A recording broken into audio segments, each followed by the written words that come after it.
Ai, meu Deus, por onde começar este vídeo? Muita coisa pra ser falada. Vamos lá, vamos lá, vamos lá, vamos lá.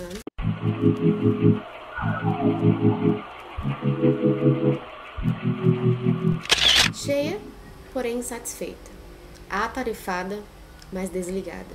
Em todos os lugares, porém nunca em casa. Olá, seja muito bem-vindo a esse vídeo, onde eu vou compartilhar um pouquinho da minha experiência. E essa frase que eu acabei de citar, eu tirei desse livro aqui, Espaço para Deus. Foi um livro que eu li no momento em que eu estava descobrindo algumas coisas que Deus queria me revelar. E quando eu li essa frase, parece que foi escrita para mim naquela época. E aliás, já quero deixar uma boa dica, se caso você está passando por um momento parecido com esse, fica a dica aqui dessa leitura que vai te ajudar bastante. Vai clarear muito, assim, né, essa fase que você está vivendo. E o mais interessante, quando eu li esse livro, eu falei, nossa, que legal.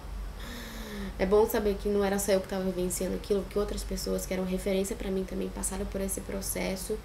E eu entendi que às vezes Deus tira as vendas dos nossos olhos para que a gente possa viver, né, a plenitude daquilo que Ele deixou reservado pra gente. Bom, para começar esse vídeo, quero explicar um pouquinho sobre o que você vai encontrar aqui hoje.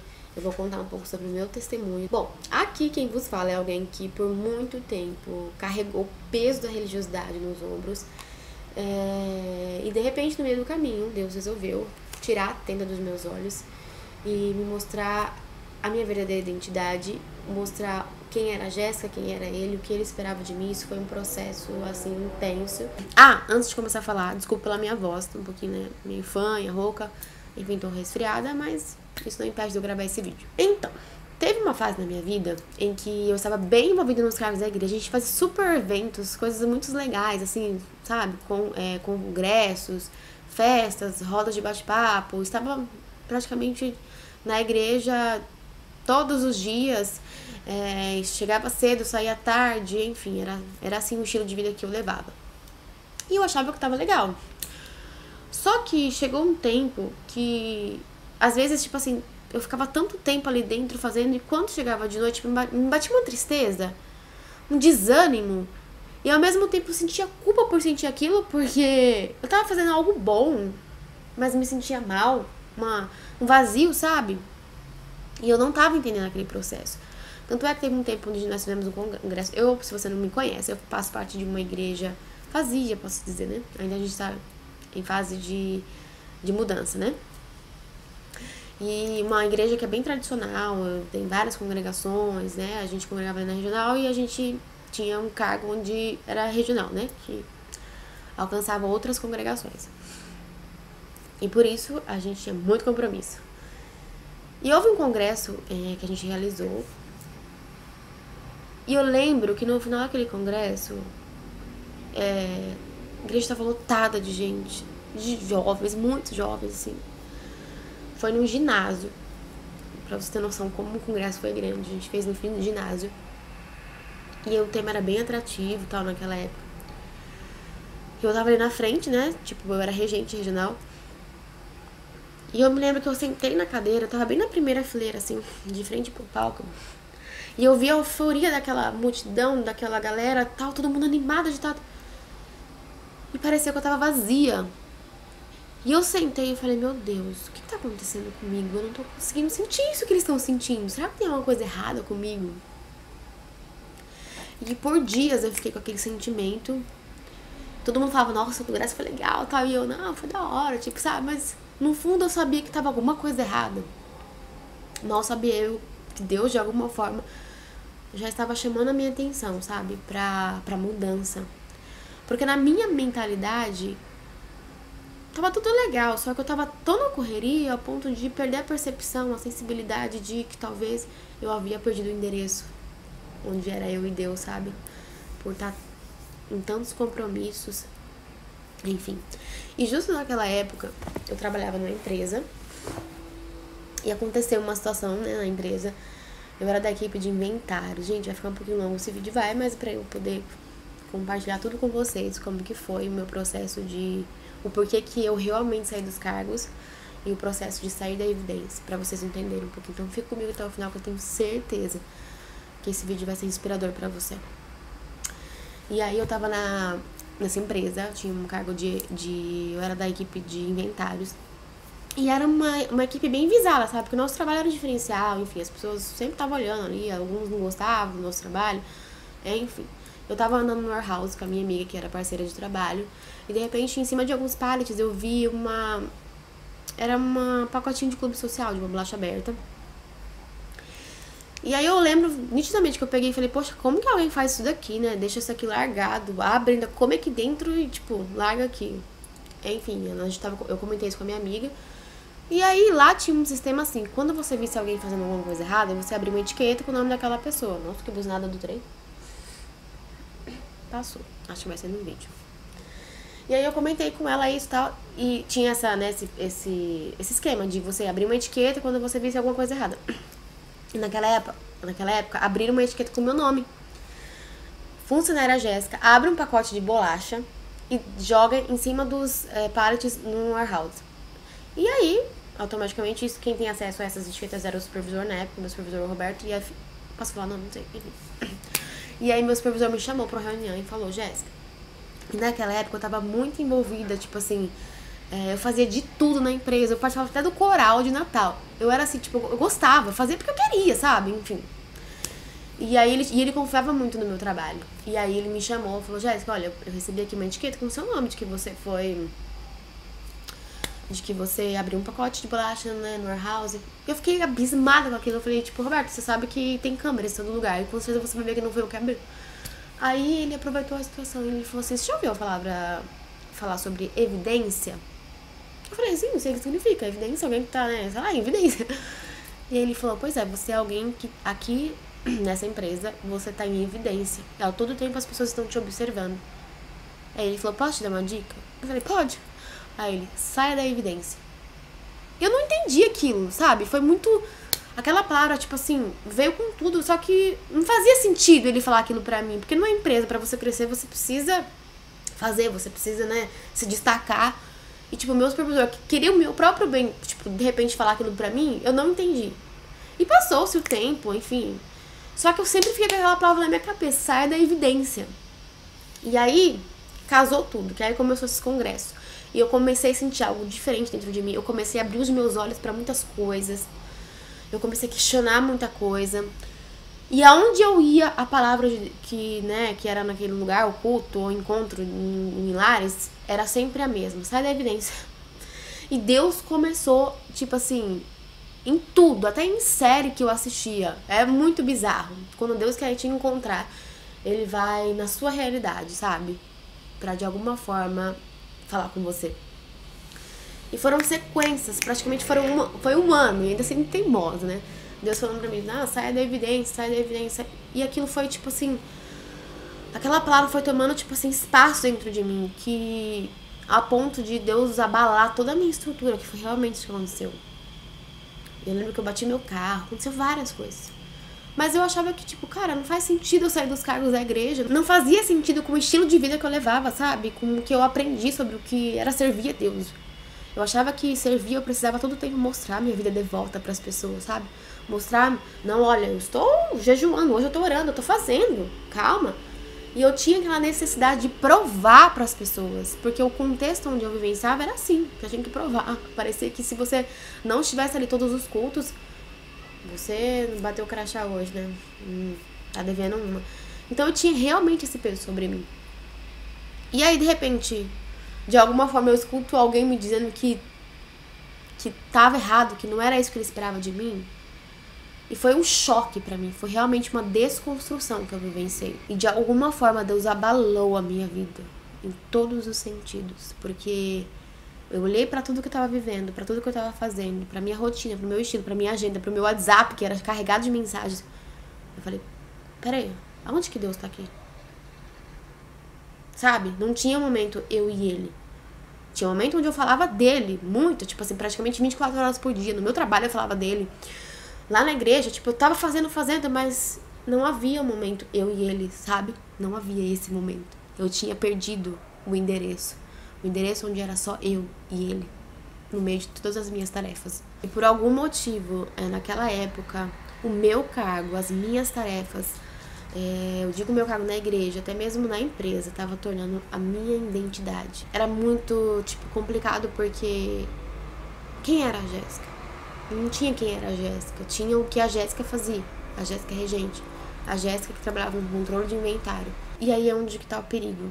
Quando a sua ocupação se torna a sua identidade, você acaba dependendo da aprovação das pessoas. E aquilo realmente se torna, a sua base de vida. E se tira isso de você, pronto, acabou. Você se destrói, você perde seu chão. Porque, infelizmente, a sua identidade está baseada nas suas realizações.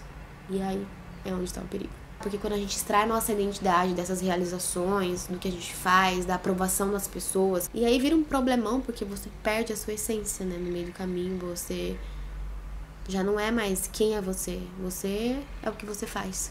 Mas aí, graças a Deus, o Criador me resgatou. De alguma forma ele chamou minha atenção.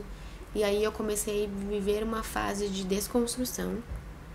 Eu precisava desconstruir isso, de que eu precisava provar a minha vida de volta e fazer coisas entendendo que só tinha uma pessoa na plateia, que só tinha Deus me assistindo. E foi aí quando começou o meu processo de solitude, que foi, acho que, uma fase bem difícil. E como eu entendi sobre essa questão da solitude, foi a leitura desse livro, cara, foi muito importante pra mim, porque eu tava passando por essa fase, eu não entendi, eu achava que, cara, eu falava, meu Deus do céu, será que eu tô tomada pela vaidade dentro de mim, sabe? Essa fase da solitude, que é um lugar onde é só você e Deus, você não tem a aprovação das pessoas, você não tem tapinha nas costas, você não tem uma plateia te assistindo. E no meu caso, pra eu que sempre cresci nesse ambiente onde você está em evidência, onde você precisa mostrar suas realizações, onde você precisa fazer, onde você não pode tirar a mão do arado, onde você tem que estar ali fazendo, foi muito difícil desconstruir isso.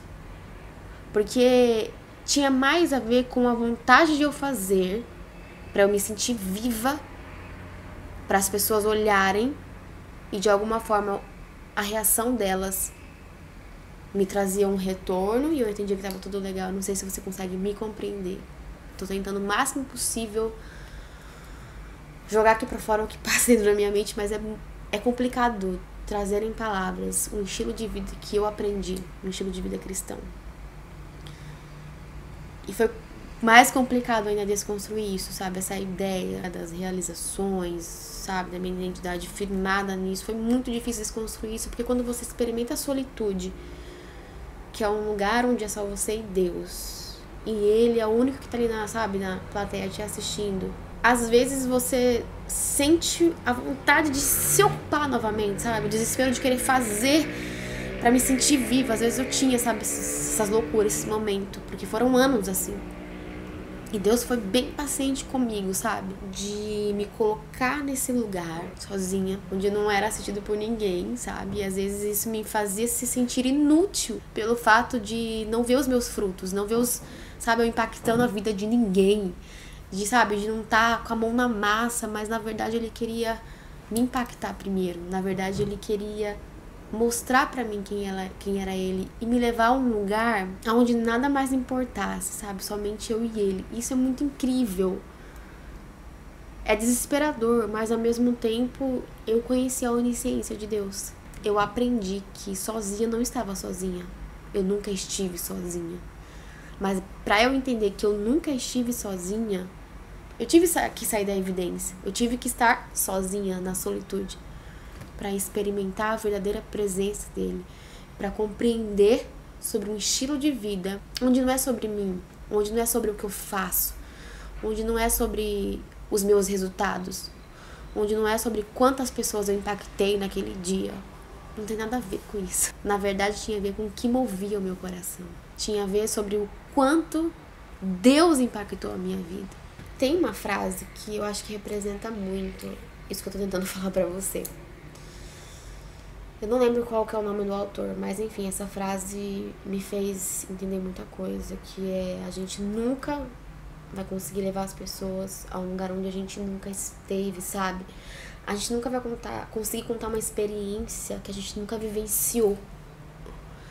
E sabe, essa experiência de ter Cristo como centro de todas as coisas, desconstruir uma vaidade que a própria igreja poderia te dizer que construiu dentro de mim, que eu precisava mostrar as minhas realizações. Foi uma fase muito tensa, porque eu tive que desconstruir essa ideia de que eu não podia tirar a mão no arado, que eu precisava mostrar as minhas realizações, meus resultados, estar ativa, estar 24 horas por dia na igreja. Tudo bem, é claro, às vezes você precisa fazer algo, mas, cara, qual é o objetivo de você querer mudar o mundo? Qual é o objetivo de você querer impactar pessoas?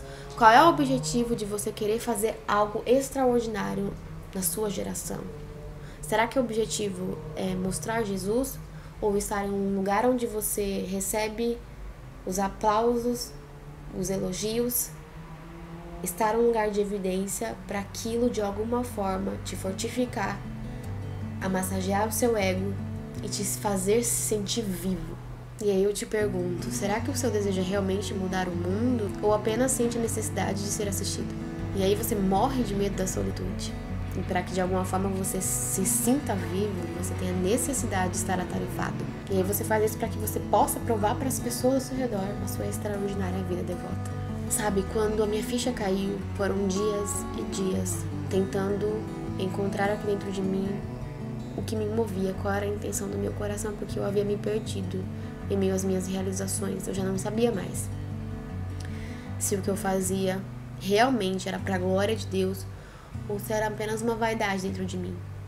Foi, tipo assim, difícil, sabe, pensar sobre isso. Porque a gente nunca olha pra dentro da gente. A gente sempre olha pras pessoas e fala, olha, aquilo ali é vaidade. Aquilo daí ele gosta de ser exaltado. Só que a gente nunca para pra pensar realmente o que tá nos movendo, sabe? E foi assim, foram dias tentando encontrar, pedindo, orando muito pra Deus e falar, Deus, se é isso, por favor, desconstrua dentro de mim. E foi realmente uma desconstrução, sabe? E aí depois que eu passei por esse processo de solitude, que é onde ou vai ou racha, eu posso dizer assim, porque ou você volta pra quem você era, ou você rompe, sabe, algo. Foi muito importante pra mim aquela fase. E aí eu entendi, cara, que eu tava levando um estilo que não tinha muito a ver com o que Deus esperava de mim. E eu posso dizer que meu testemunho foi esse, sabe, essa desconstrução de religiosidade, de vaidade, de realizações, um estilo totalmente que era voltado pra mim. E aí eu percebi que eu tava no meio de um contexto que eu acho que reinava era meritocracia, sabe? Que eu preciso fazer, eu preciso conquistar a graça, eu preciso conquistar o favor que era imerecido, sabe? E aí eu percebi que era o estilo que eu tava levando e Deus estava desconstruindo isso. E aí ele olhou pra mim e falou, poxa, Jéssica, olha, você tá gastando muito tempo querendo mudar o mundo, mas na verdade você não tá deixando eu me revelar a você.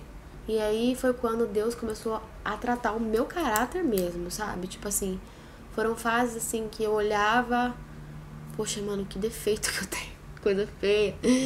E aí era oração em cima de oração. E Deus foi, sabe, me moldando, mudando a minha mentalidade do que é evangelho. E foram momentos, assim, incríveis. Sofrido. Mas foi um grande aprendizado. E eu queria compartilhar com você um pouco sobre isso. Eu sei que esse vídeo vai ficar um pouco longo. Tem tanta coisa que eu gostaria de compartilhar, mas o resumão era isso que eu queria falar sobre o meu testemunho de alguém que foi liberta da religiosidade, sabe? E tinha um olhar diferente do que era ser cristão.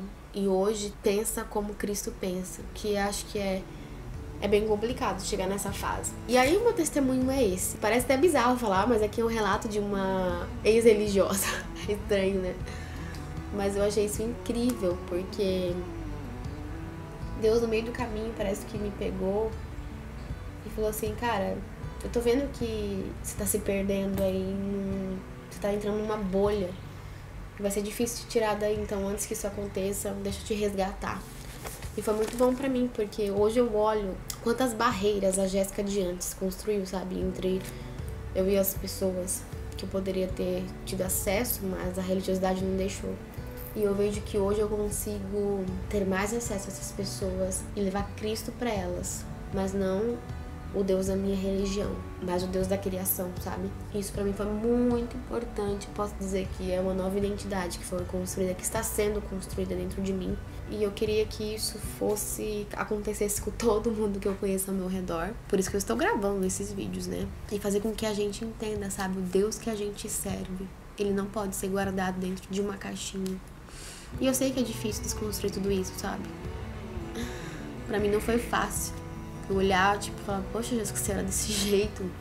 Mas o melhor de tudo é que Deus está disposto a tirar essas vendas, sabe? Assim como aconteceu com Paulo lá, né? Saulo, quando caiu lá no meio do caminho. Ele achava que perseguir aos cristãos, né? Que nem tinha esse título na época, mas enfim, as pessoas que tinham Jesus, que seguiam Jesus, ele estava protegendo, né? O que ele entendia que era lei.